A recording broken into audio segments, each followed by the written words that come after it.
It's Onorato Company. Chris Onorato, Ashley Miller on News Channel 13's Facebook, Twitter, YouTube, My4, and the mothership, as they would say, News Channel 13 over the weekend if you're catching us on TV. So much to get to on the show. I'm not going to waste time here with what we kind of call a cold open and a tease and all that stuff. Just roll the open.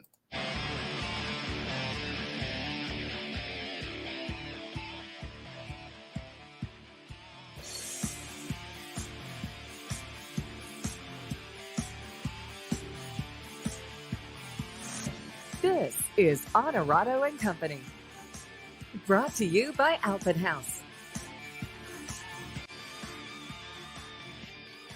A great team of local business partners here on Onorato Company. Our thanks to all of them for making this possible each and every single week. The only televised sports talk show in the Capital Region. Like I said, Ash, so much to get to here. I didn't even give you a chance to breathe before we jump right into the show, but let's dive in here because we had history in Game 4 of the World Series after I so boldly declared the series over.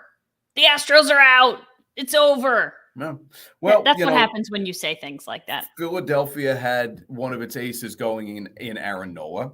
They were 6-0 at home before Game 4.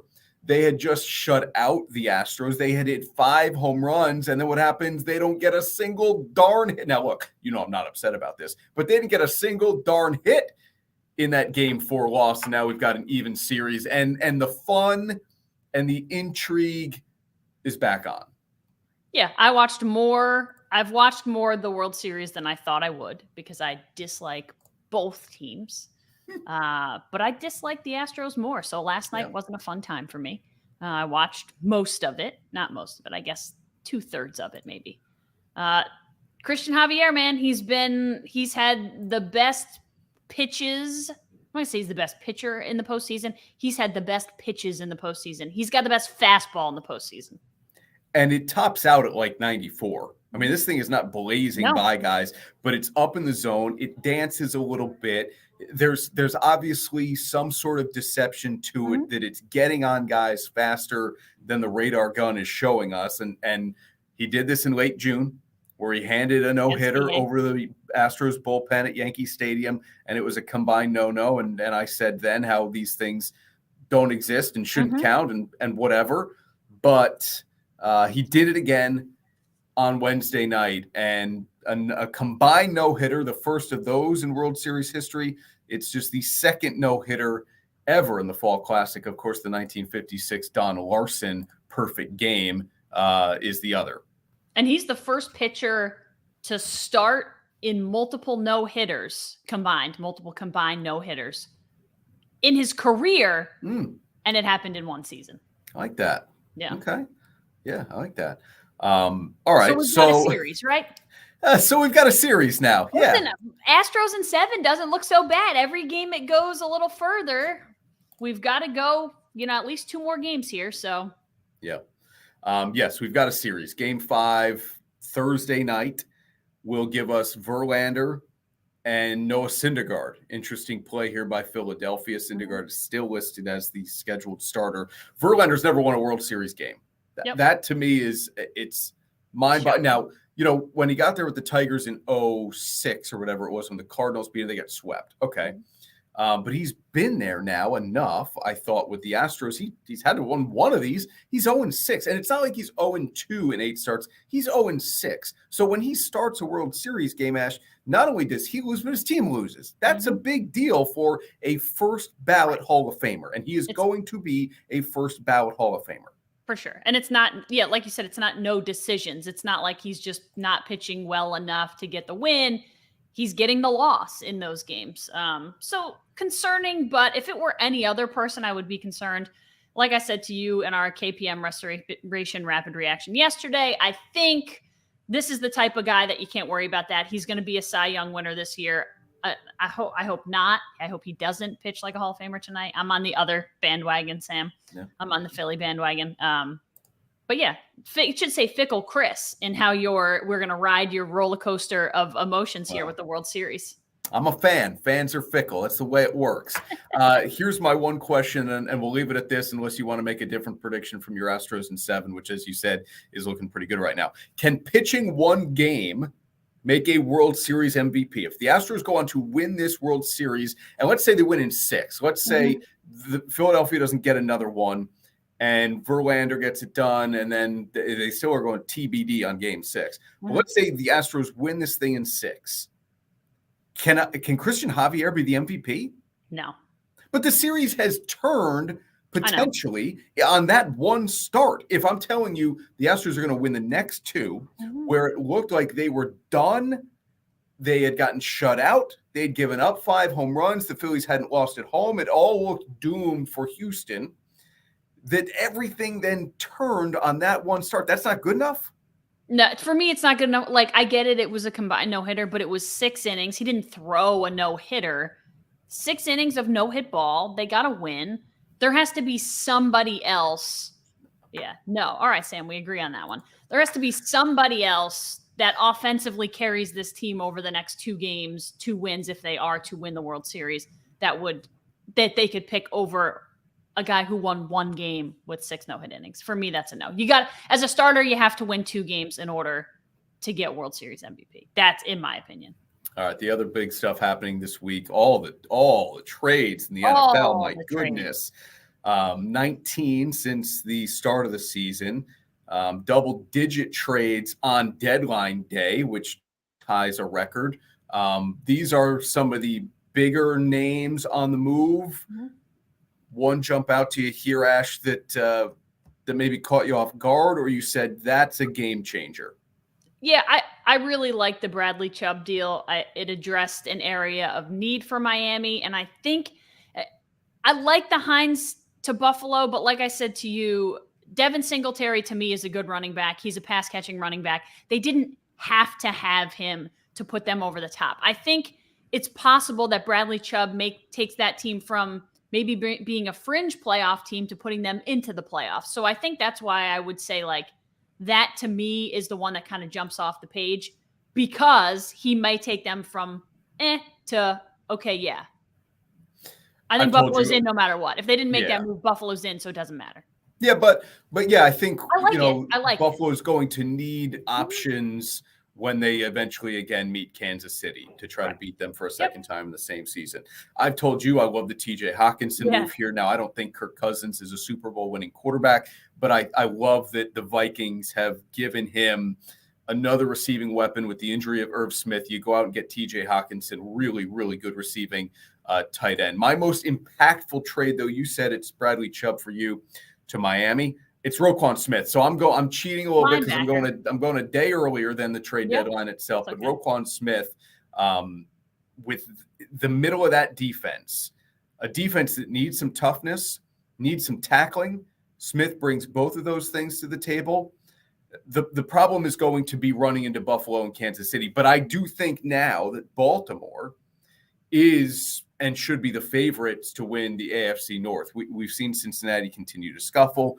No, I'm not going to buy that Deshaun Watson's 6 games or whatever he'll play is enough to get the Browns back into this thing. The Steelers stink. So I like that Baltimore has said, look, the division's there for the taking. Let's go get the best linebacker in football potentially. We need something like that. So for me, okay, now it feels like Ravens football is kind of back the way we remember it to be with Roquan Smith in the middle of that defense. Here. Nick, this guy, he drinks the Kool-Aid even if it doesn't make sense. The Kool-Aid could have arsenic in it and he's drinking it. Would you rather have a fan like Nick who's just never negative relents or somebody who flip-flops quite a bit? Oh, Nick. Yeah. Okay.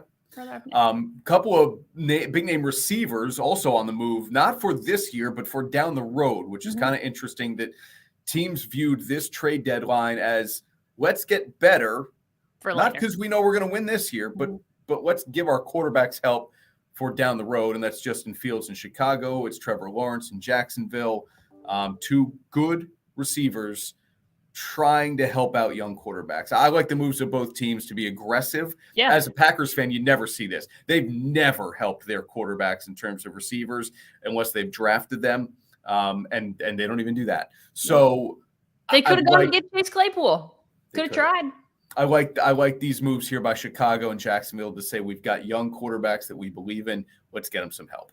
Yeah, and I think we've talked about it. At some point, you have to be able to say, okay, we know the problem is not the quarterback, or we know the problem is the quarterback. And in this case, you're going to get two teams who are going to surround both young quarterbacks with as much talent as possible. And at some point, you'll be able to say, you know what, Justin Fields just isn't going to cut it. Or you know what, maybe Trevor Lawrence isn't our guy. But you have to give them every opportunity and surround them with the best possible pieces. And I think they're trying to do that.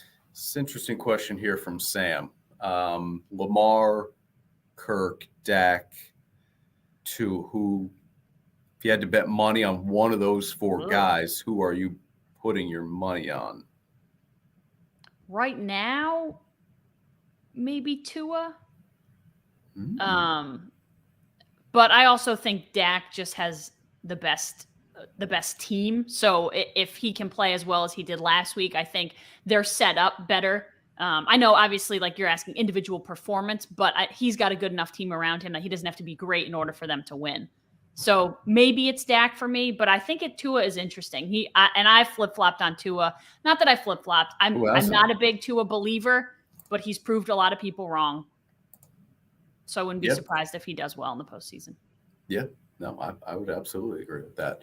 All right, let's take a quick time out here on Onorato Company. When we come back, Pro Football Hall of Famer Alan Faneca still to come. We've got the Pick Six Vodka NFL Pick'em ahead. Jackson Nishimura from the Albany FireWolves, part of our Follow the Pack segment each and every week here on Onorato Company. We are loaded up, but there is big college football stuff happening. We've got the first round of the rankings in the college football playoff. We've got some big time games this weekend to look forward to as well. We're back right after this, everybody, on Onorato Company.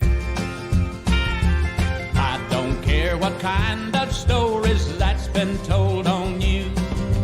That may be a lot of things in life you used to do. If you can't give true love to me, I'll understand.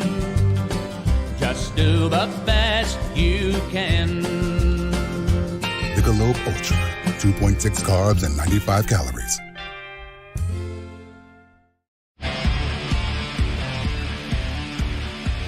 And now back to Onorato Company. Brought to you by Alpin House.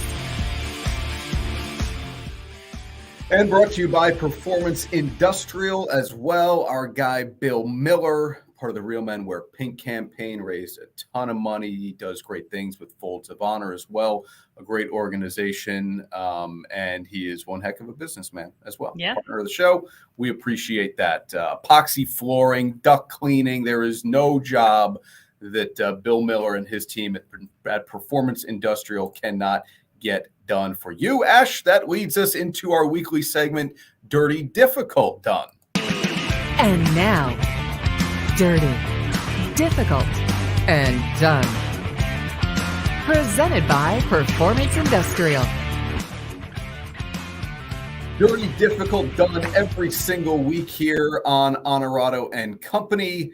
And Ash, as always, you are up first. So my Dirty Difficult Done is that the NFL should be, probably isn't, but should be done with the Washington Commanders ownership. I'm so sick of hearing about Daniel Snyder and everything he has going against him, because there's a lot. They've been fined $10 million, workplace misconduct. Now we've got investigations left and right. It's a total disaster. And apparently, their news has come out yesterday, so Wednesday of this week, that they have hired someone to potentially look into selling the franchise. Bank of America, right? 2 weeks after, they said they would never, ever, ever sell the franchise. I think it would be the best thing for the NFL if they sell the franchise. But there's talk, I know Jim Irsay talked about, hey, maybe we can get owners to vote him out. That takes like 24 of 32 owners to agree to the vote. That's probably not going to happen. So I think it would be good for the NFL as a whole. This is a franchise that has won a singular playoff game in 22 years. One playoff game. They're not good. This is the type of thing where you deal with some of this stuff if it's a good team. This is a terrible team, and it's a guy who's a pain in the butt and has created a bad juju, bad workplace culture. Now maybe there's some financial improprieties that are being looked into and investigated. Yep. Total disaster. I'm done with them. I don't know about the NFL. Yeah, I know. It takes the NFL a while to do some stuff. Not as long as Major League Baseball, but it takes the NFL a while. Right. Going to be a difficult week for the top SEC teams. Tennessee is number one, people. Hello. Yeah, buddy. Are you paying attention to college football this year? If you aren't, this would bowl you over. Tennessee's number one, but they go on the road to Georgia this week. Okay, 1-3, the Bulldogs. Alabama is far from out of this thing. They're number 6. They're 7-1. They go to LSU. So you're going to Athens. You're going to Baton Rouge. This is a difficult week for the top SEC teams. Not only is it difficult for Tennessee, it's difficult for Georgia, right? No I mean, doubt. everybody was kind of like, hey, Georgia is the presumptive season-long number one team in the country. They're still 8-0, but they're number 3 in the college football playoff ranking. This is not easy for Georgia either to try to find the road back to a national championship game. So difficult week for the top SEC teams. Here are the college football playoff rankings. First release, Wild. Tennessee, Ohio State, Georgia, Clemson, Michigan. Now, on last week's show, I went difficult again. I said it is difficult to kind of predict the top 4 teams in college football. It has not been the case in the last handful of years, but now it is. Like, Tennessee already beat Alabama. They could beat Georgia. Ohio State and Michigan are going to play one another. So who's the better team there? I know it's 2-5, but a lot of people in the country would tell you Michigan's a top 4 team right now and should be. They aren't, okay? Clemson at Notre Dame this weekend shouldn't be much of an issue, but an interesting game there. Yeah. Is anybody going to stop Clemson? Maybe North Carolina, you get to the ACC championship game. Yeah. And here's TCU at 8-0. Ash, I've got 6 8-0 teams still. It's crazy. I know. It's crazy. And that's an Oregon team that got it absolutely handed to them by Georgia in the opening week. So, like, I always say this, it is smart to lose early in college football. Alabama gets their loss out of the way early, and obviously now they have to run the table, but they're in much better position than, say, Georgia losing this weekend or Tennessee losing this weekend, because then maybe you don't get to the SEC championship game if you're one of those two. You got to win late, lose early, and then hope that you can get to that SEC championship in order to win it if you're Alabama. And this is why when they do lose, they've done it smartly. And maybe all of this is moot. Nick says Georgia, Alabama, Ohio State, Clemson, which everybody at the beginning of the year would have said those will be the top 4 teams. If it does play out that way, then all of this is moot. But I will say, if it plays out that way, at least there was some more late season interest.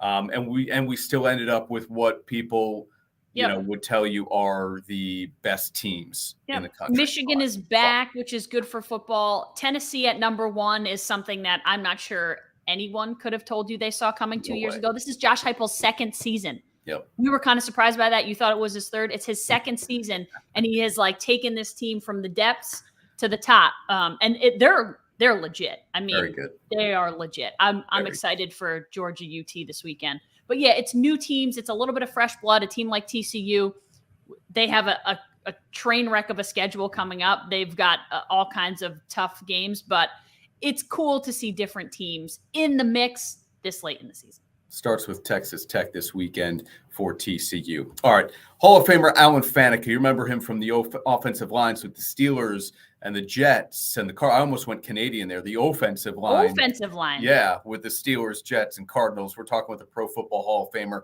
on Onorato Company right after this. Teams. Athletes. Organizations.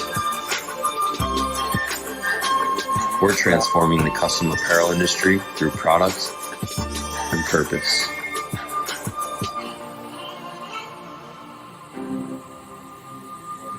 Claim your crown. At Marcella's Appliance Center, our commitment is to you, providing essential appliances that families depend on for cooking, refrigeration, cleaning, and sanitation, plus appliance repair. You can have peace of mind that Marcella's is here for you today and every day, like we have been since 1957, helping you make the right choice with trusted brands like Whirlpool, Maytag, KitchenAid, and many more. Shop Marcella's Appliance Center in-store, online, or by phone. We're here for you. And now back to Onorato and Company, brought to you by Alpenhaus. We're back on Onorato and Company. You get an opportunity to talk to a Pro Football Hall of Famer. You never say no, that's for sure. But there is such a this was a revelation for me. Mm-hmm. I knew how great Alan Faneca was as a football player. I had no idea what he had dealt with medically in his life to still become that great football player, Ash. Yeah, listen, I had the same reaction, that I didn't realize a pro football player to play with a condition like epilepsy, and now he's the man behind a serious mission that is benefiting people with epilepsy, and that's why we have him on. Yeah, the initiative Steps Toward Zero, and we will certainly get into that. But let's bring in the Hall of Famer, Alan Faneca, here on Onorato and Company. 13 seasons, the Steelers, the Jets, and the Cardinals. Alan, it's Chris Onorato and Ashley Miller. Thanks for doing the show. It's good to talk with you. How are you? My pleasure. Good to talk to you too, guys.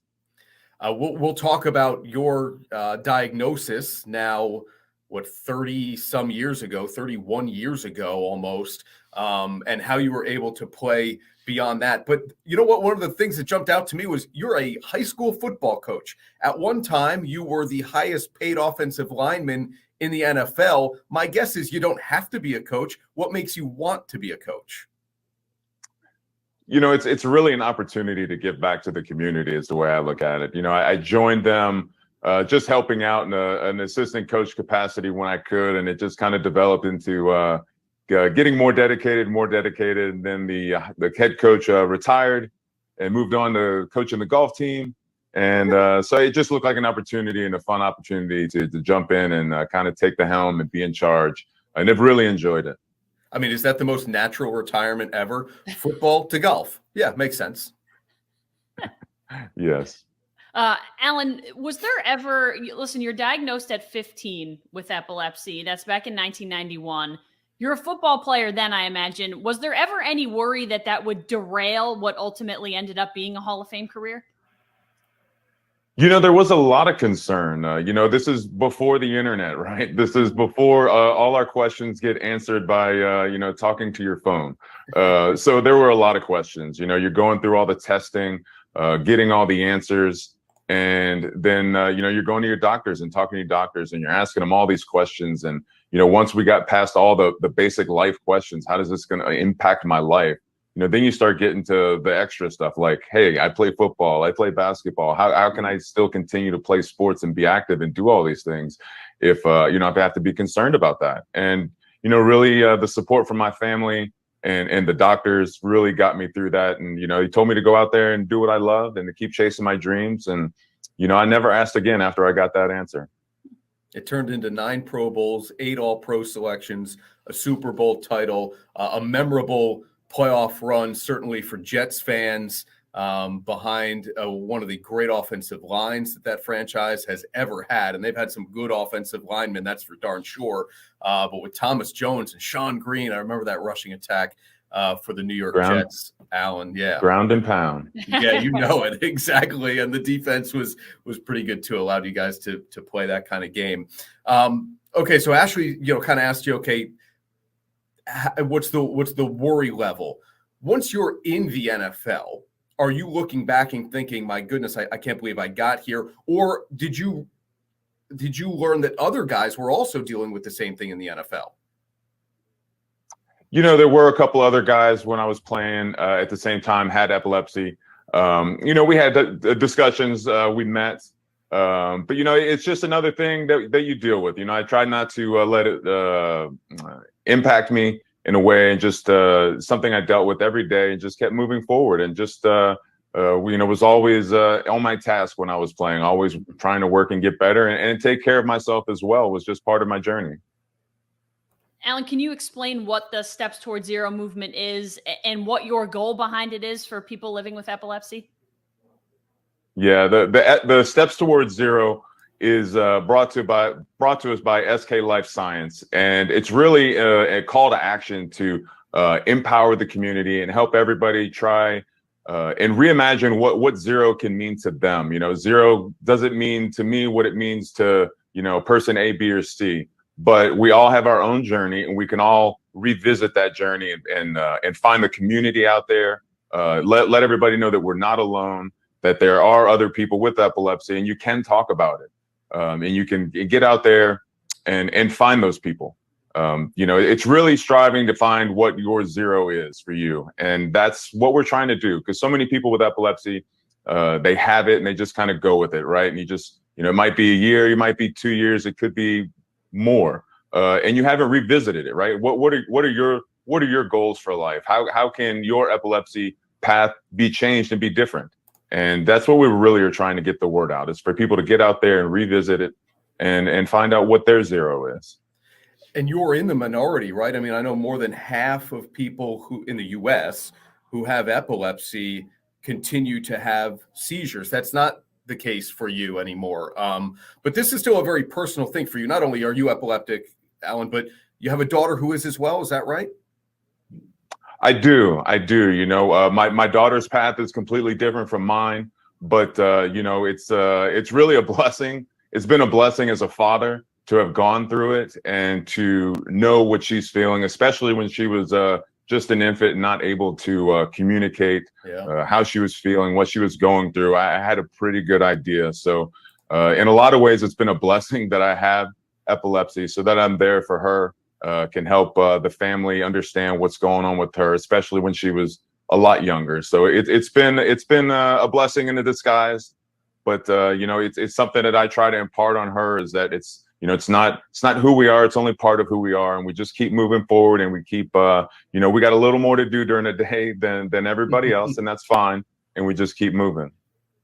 Alan, you mentioned everyone's zero, everyone's journey is different with epilepsy. I had the opportunity to MC. We have the Epilepsy Foundation of Northeast New York. I had the opportunity to MC that walk and fundraiser. And the face of epilepsy is different. It may be someone who it's very obvious. It may not be in other cases. But why is it important as a whole to kind of destigmatize epilepsy altogether?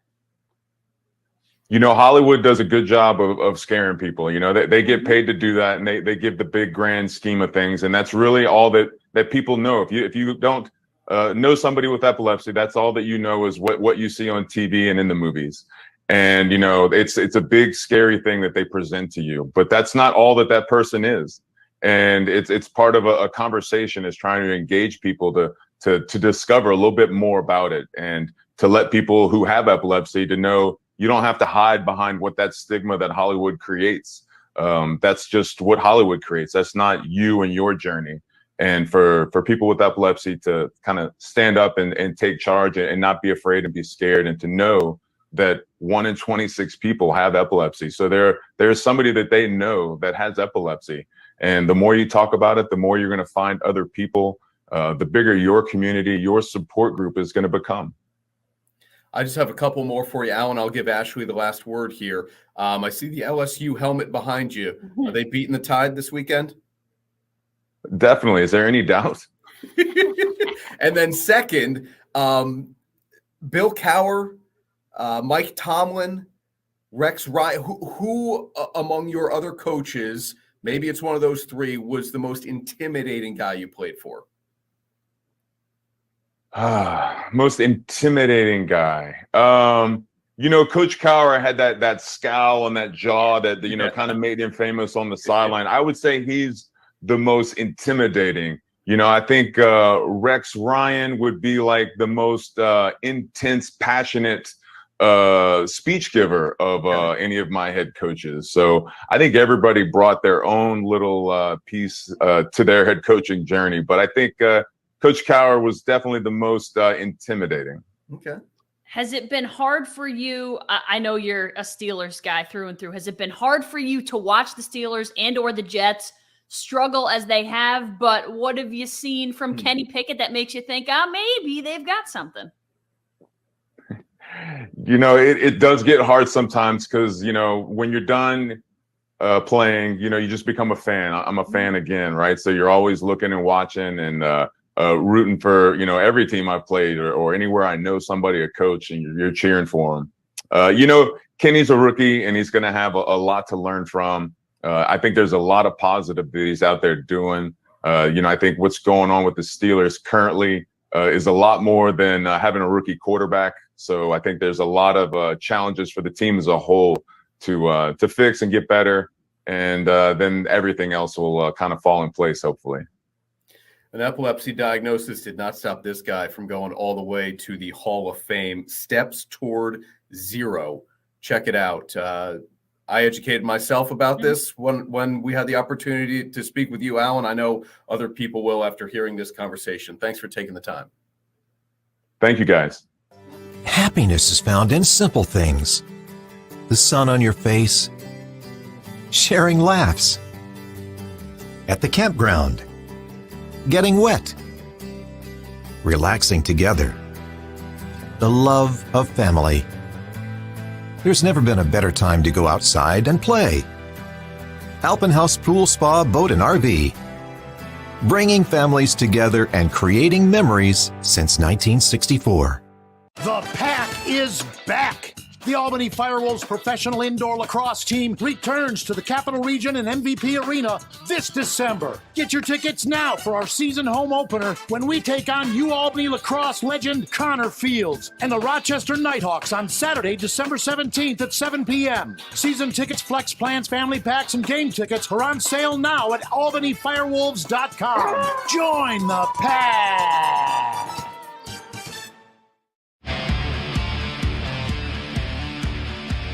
And now back to Onorato Company. Brought to you by Alpenhaus. Welcome back to Onorato Company. Chris has handed me the steering wheel, which is a little bit unusual. But Chris, my picks, your picks were bad. My picks were worse. For the second time in maybe 3 weeks, I have a total of 1 win, which means I went 0 for 6 this week. 0 for 6. Yes, 0 for 6. But I can't claim to be much better. No, just not this week. You weren't much better, but you were 1 win better. Yeah. And with that, here we go into the Pick 6 Vodka NFL Pick'em.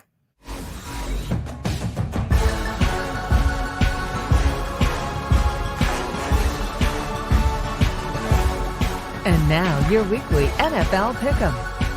Presented by Pick 6 Vodka.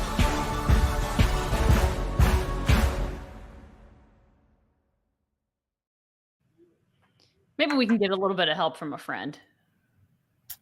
That's pretty bad. Here are the numbers, people. 26-22 on the season for me. That's after a 1-5 week. Ash, you were creeping closer to 500 before last week, and then we both really went in the absolute tank. You know what? I wish I could say I was trying to make all of our guest pickers feel like, you know what? You can't do any worse than Ashley. And it's true. You really can't do any worse than Ashley. So no pressure. Of course, you want to win because you want to win the contributions from our sponsors to this nonprofit. Whoever wins, you want that money, but you can't be any more embarrassing than anything I've done all year long. All right, before we get to our guest picker this week, it's Mandy Brown from the Unity House, and Ash can tell us about how News Channel 13 gets involved each and every single holiday season. Let's get through the games here. Bills and Jets. Giants have the bye week, so we've got the Bills at the Jets. It is a 2-touchdown spread, and we both still say take the points, New York. We like Buffalo. Yeah, this is despite the Bills not covering against the Packers game at the Packers, which we were at, and by a half point, which really disappoints me. And yet I'm still going to pick them again against the Jets, who have a pretty good defense as well. They do. I'm down on the Jets after last week. I was riding the Jets and the Giants. They both let me down, and now I'm on the Bills for a second straight week, even though they didn't. We're different here. I love it. Colts at the Patriots. Now, I saw the news about Jonathan Taylor in the middle of the week, and I thought, boy, I would change my pick if I could, but I'm going to ride with the Colts here still, not knowing whether or not Taylor's going to play. here's the deal. I'm not saying Indianapolis is a good team. I'm not saying Indianapolis is going to win, but I'm saying I think this is close. So give me the Colts. No Hines for the Colts. The Patriots to me are just kind of they're a little bit of an enigma, but they're at home. I'm taking the Patriots. Okay. Chargers at the Falcons. Would you have thought? Weird game. By the way, we're driving back from Buffalo, and Ashley and I are looking at the games and saying, okay, what are the ones that are interesting? Let's pick it. Not a lot of great games out there this week. No, not a lot of great games. It's the NFL, so we're going to watch, but it may not be pretty. But who would have thought earlier in the year that we'd be picking the Falcons over the Chargers? This is kind of strange. We're in strange territory here, but the Falcons have been better than they should be, and the Chargers have been not as good as they should be. Two things at play here. What's one of them, Ash? We've got a home dog. We got a home dog in Atlanta, and we've got a West Coast team coming east to play a 1:00 game. So I'm gonna throw those two things up against the wall and hope one of them sticks. Seahawks at the Cardinals. Here's my rationale on the Cardinals, and our news director is gonna crush me for picking Arizona again. Vegas, based on the number, I think Vegas is begging people to take Seattle. Well, they begged me and I took it. And so I'm like, you know what? I'm going to go against the tide here and take Arizona at home. Seattle's been playing very, very well. And they're the better team. Yep. I don't know. Every time I've picked the Cardinals or picked against them, they've done the opposite. So I'm out on them. I'm going to ride with Seattle a little bit. I love Geno. Maybe they get it done. We'll see. Yeah. It's in Arizona. So we're both on the Rams here, going to Tampa Bay as an underdog. Rams were not good last week. They are not very good overall, but neither's Tampa. Yeah, neither team is good. So this is going to be your game of the week, right at 4:25 on Sunday. Only 2 games in that 4:00 window. Good luck, people. You're going to be stuck watching this thing, and I don't think it's going to be a good game. But we're both on the Rams. Right, both on the Rams. All right. Your mom is happy that I picked Arizona. Well, she's upset. She's upset with you. Chris, that's a sad face. I know. It looked like a smile in my little screen here that I'm working with initially. But I picked Arizona. All right, here's the Sunday night game on News Channel 13, NBC. This is a big spread. And big number, 11.5. But I still went with them. Malik Willis, Ryan Tannehill, Chiefs at home at night are a no-brainer for me. This could have been 13.5, and I would have given the points to Tennessee. Yeah, same. We're on the same wavelength. That the 11.5 scares me a little bit, just because anytime we get to that big of a number, it tends to not work out. But all right, let's bring her in, Mandy Brown. I think Mandy, this might be the first time we've met. I'm not going to say face to face because it's not really face to face, but it's sort of face to face. Hi, how are you? Good. How are you? Thank you. Good. Thanks so much for coming on. Thank you. Mandy, you guys are at the beginning of your exciting season. I mean, obviously the work goes year round for the Unity House, but this is a critical time where we really hear about the need of people in the community with the holidays, Thanksgiving, and right up into Christmas as well. We are thrilled to have you as part of this. You probably know the deal by now, but if you get more wins than any other local nonprofit, you will be the beneficiary of a little donation courtesy of our local business partners. So it will come right in time for your busy season, which would be great. Here's what you're up against, just quickly on the screen. I'll throw it up here for you. Nobody's doing well, to be completely honest with you. Jody and Chris from High Five Sports, they went 4-2 a couple weeks ago. So you have to beat the number 4. In order to be the sole recipient. If you go 5-1, you're in good business. Yeah, maybe you get 4-2 and you split, but to 5-1 would put you in first place, which is where we want to be, right? All right. Yes. So, are you an NFL fan? Was this easy for you to do? Some of them were. Some were easy enough. I did have to, ask the CEO a couple, his opinion on a couple. So I do have to say the couple that he chose, you guys totally went against the other with the other teams. No. So I don't know. We'll see. We'll see how this goes. Well, listen, going against us might be a good bet.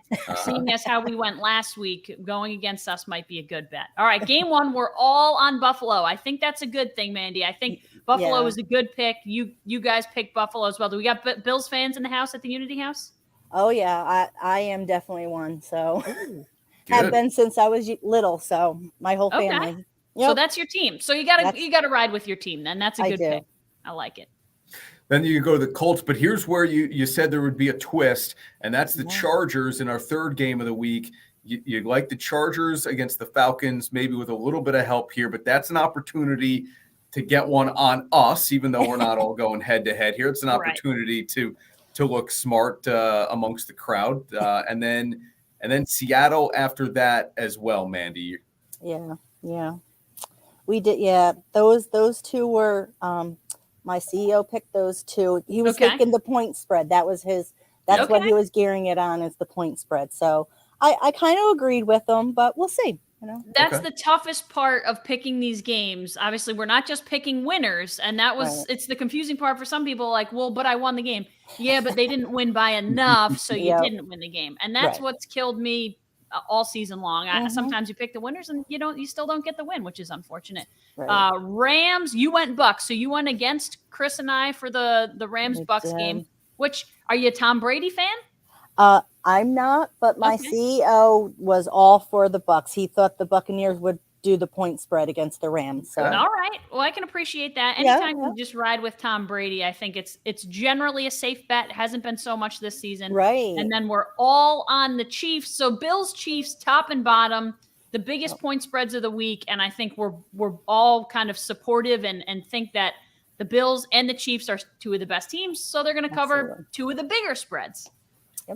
Mandy, here's the good news. If your CEO is correct, you'll win a lot of games. Right. Yeah.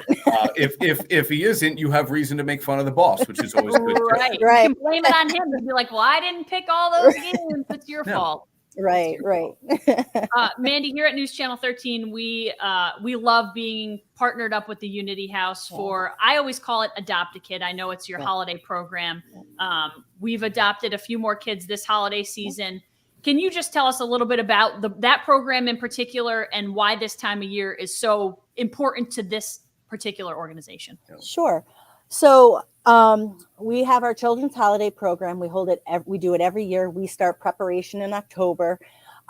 We help over 1,200 children through the program, and that is throughout the agency. So all these children are coming from our housing, our supportive housing, our domestic violence, our child care, our community resources. So throughout all these programs, that's where all the help is needed. So what we do, there's several ways. You get wish lists, so you can shop for a child. You can do toy drives. You can always make a monetary donation. And that helps us go out and shop for any last minute emergencies, whatever. The last 2 years with COVID, we had to change things up, obviously. So we also have our wish lists online through Amazon Smiles. So you can also do it that way. And then you can just ship directly to us. You don't have to hit a store, nothing. Shop from home. So we have that. But it is so important because with us able to provide this for families, they're not having to make the decision of not having their necessities. Right. So we're able to do that for them, and they know their children will still have a holiday just like anybody else. So through this program, all the children will get 2 wants and 2 needs. Yep. And then we will also provide pajamas, a book, puzzle, games. So we also add additional in there to also make it more family oriented with games and stuff. But this program is near and dear to my heart. I look forward to it. It's very rewarding. And it is very hard and difficult at the same time to just see how difficult some of these families really have it. And so any little bit helps. So yeah, it's just, I love this program. I love this time of year. We love it too. I mean, I can't tell you how excited I get for this time of year. And then the response, like getting response from coworkers who are also supportive of it.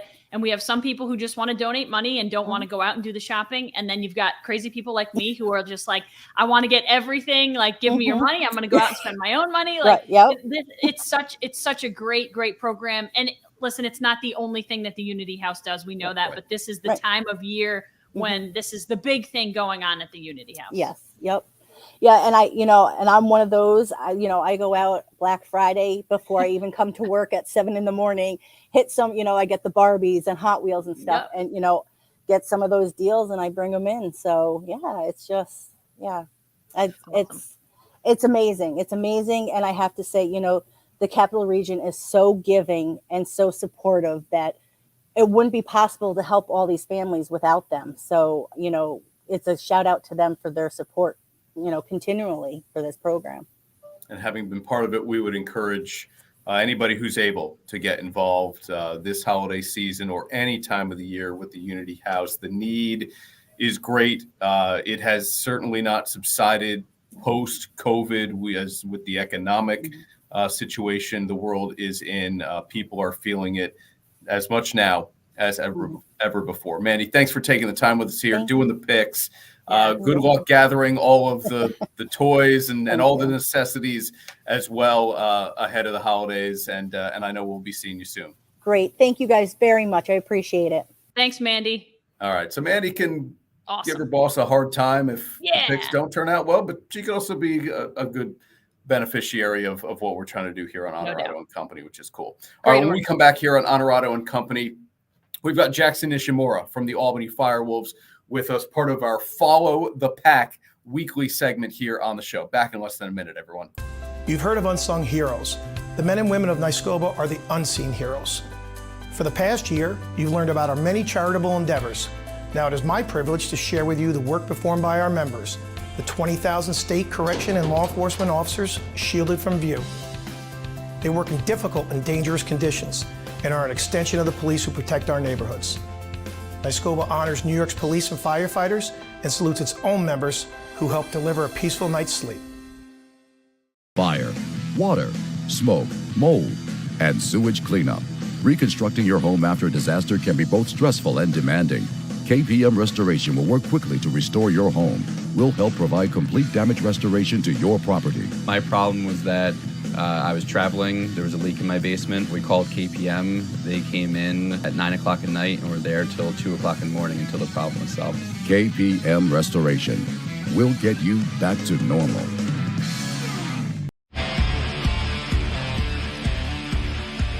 And now back to Onorato and Company. Brought to you by Alpenhouse. Shout out to the Albany FireWolves. Season not that far away now. They've gone through tryouts, training camp, and a lot of the guys are new, Mm-hmm. but some are not. And we've had the opportunity to talk to a familiar name or two, and we're going to do the same thing here, Ash. Yeah, Jackson Nishimura. He's a returner. I'm not going to say few. There are a handful of returners, but Jackson has had the most interesting offseason of any player on this roster. So I think that's where we should start, Chris, because as much of a roller coaster ride as your World Series predictions are, Jackson's been on a roller coaster ride this offseason. Yeah, there's no doubt. Jackson Nishimura with us here on Onorato and Company. Jackson, thanks for hanging out, waiting for us, taking the time. We appreciate it, man. What do we have you in the middle of here? I'm just at work, so I'm stepping away for a little bit, but thanks for having me on. Of course. You guys are always working. Last week working. Yeah. I mean, you guys are busy people. Jackson, let's start with the offseason. You get picked up in the expansion draft by Vegas. I hope you didn't move all your stuff out to Vegas before you got sent back to Albany. What was that like for you to kind of think you were changing teams and then to be traded back for a month later? It was a different experience for sure. There's a lot of different emotions that go into that. When you get picked, it's bittersweet for different ways, right? You're leaving your team, the guys in the locker room, the guys that you're used to playing with. And on the other hand, there's some excitement, right? A new team, an expansion team. So a little bit of that.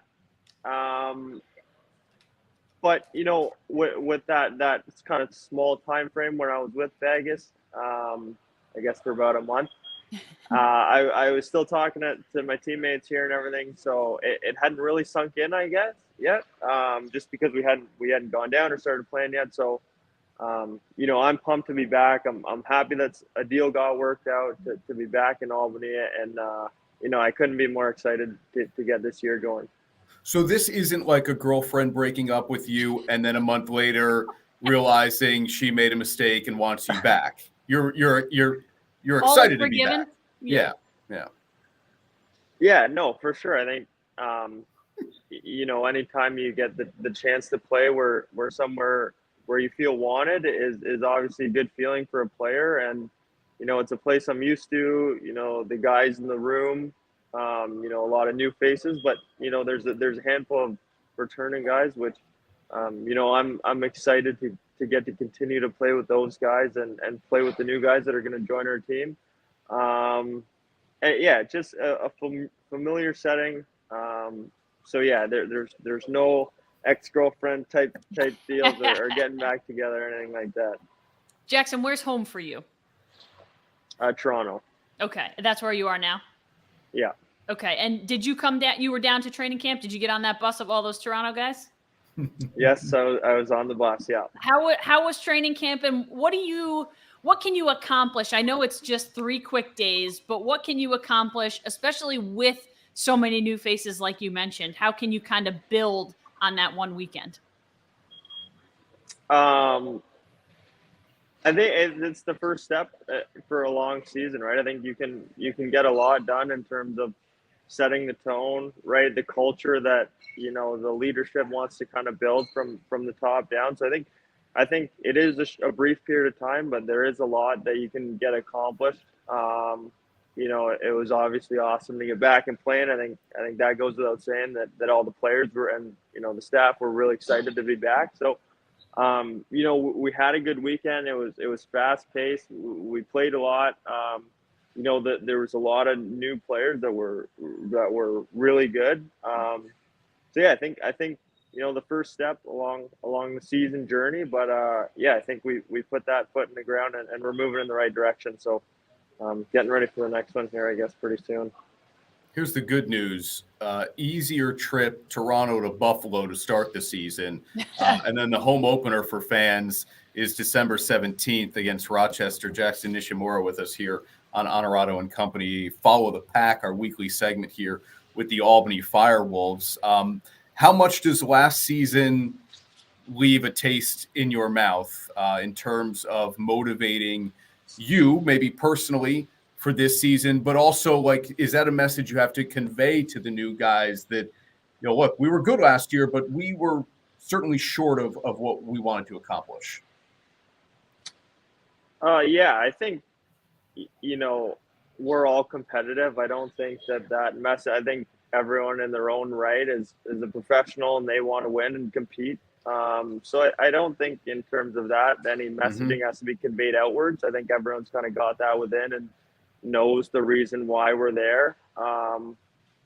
With that being said, I think Buffalo for the first game is a good place for us to start. Last year, that was our playoff game where we came up a little short. And then before that, a couple of years ago with New England, that's where our playoffs ended as well in Buffalo. So, I think we got that's a good first test for us and a good measuring stick to see where we're at right off the bat. And obviously, a little bit more fuel to the fire there as well, just because of that history.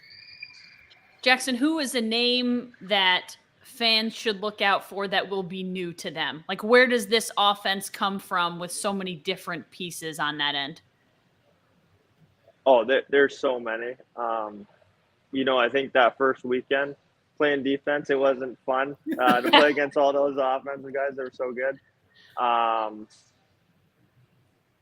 Ethan Walker was, he played on my team in the scrimmage, so I was able to kind of get to see him a little more. He was really good. John Piatelli was another guy on my team that I thought was incredible. So, I don't want to go too much into it. I think that's the coach's job.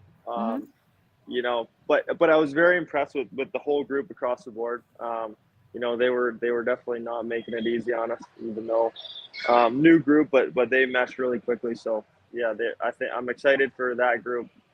You know, to see what they're gonna do moving forward.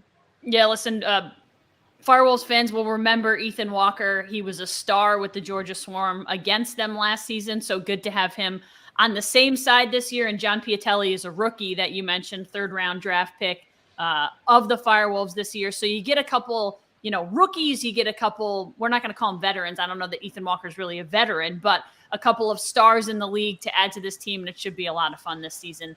Home opener December 17th, but before that, we don't want to get ahead of ourselves. Season opener December 3rd. Jackson, we'll see you back here in Albany December 17th. Until then, be good. Stay healthy, man. Yeah, we're not going to get in trouble for you, the boss, yelling at you. I think break time's probably over, man. We appreciate it. Okay, no, thanks very much for having me on. Thanks, Jackson. All right, that is Follow the Pack each and every single week here on Onorato Company. Good to catch up with Jackson Nishimura. I have to throw this up here because we are going to do exactly what Sam doesn't want us to do. This is the MO of the show. You don't want us to talk about something. Now we're going to talk about it. Yeah. We don't listen to the viewers. We are jumping into what we think people are talking about, and that is what people are talking about. People are talking about this, Ash, that the Brooklyn Nets this week mutually parted ways with head coach Steve Nash. Now, we believe this. The quotations are from GM Sean Marks. Yep. You and I both don't believe these are air quotes. This is actually what happened. Steve Nash was like, I'm good. And the Nets were like, we're good. Right. I wouldn't be surprised if it was initiated by Steve Nash. Like, I think I'm all set here. Like, if you guys want to go a different way, like, I'm pretty good. And I don't think this happens 7 games into the season, if not for what Kyrie Irving did, and is now shelling out $500,000 with the Brooklyn Nets to support certain organizations. So I think Steve Nash was like, I am done dealing with the questions that come with some of these players. We're not winning. This isn't fun for me. I'm good. The organization clearly is backing the player. I am good. I texted you jokingly, support something athletic. Don't win a lot of games. You're out. That's the way, obviously, this looks. And it is a star league run by players. Here is another example. Yeah, it's just so backwards. I'm not sure who's more dysfunctional. I talked about the Washington Commanders early on in my Triple D. The Nets are probably a close second in terms of dysfunction. Maybe not long-term, but in the past 2 years, the Nets' dysfunction is at an all-time high. We talked about the Harden experiment didn't work out. Now you've got KD. Kyrie is always a problem, whether it's not getting vaccinated or, you know, supporting anti-Semitic movies and books and being vocal about it. Now he's since apologized. I always just think, like, is he really sorry? Because you wouldn't post it in the first place if you didn't believe it. But that's between him and his higher power. So it's just always a disaster there. Kenny Atkinson, Jacques Vaughn, Steve Nash, Jacques Vaughn. It'll be Ime Udoka. Can he save this group? No. Short answer, we needed a short answer as we run up against the clock here on Onorato Company. I'm with you. I think it's a failed experiment. You mentioned the James Harden stuff. It just absolutely continues here with this group in Brooklyn. It is not going to work out the way they wanted it to, and really the way the way it should have with these superstars. Thanks for watching, everybody. Have a great weekend. Enjoy the World Series. Enjoy the football. We'll see you next week on Onorato Company.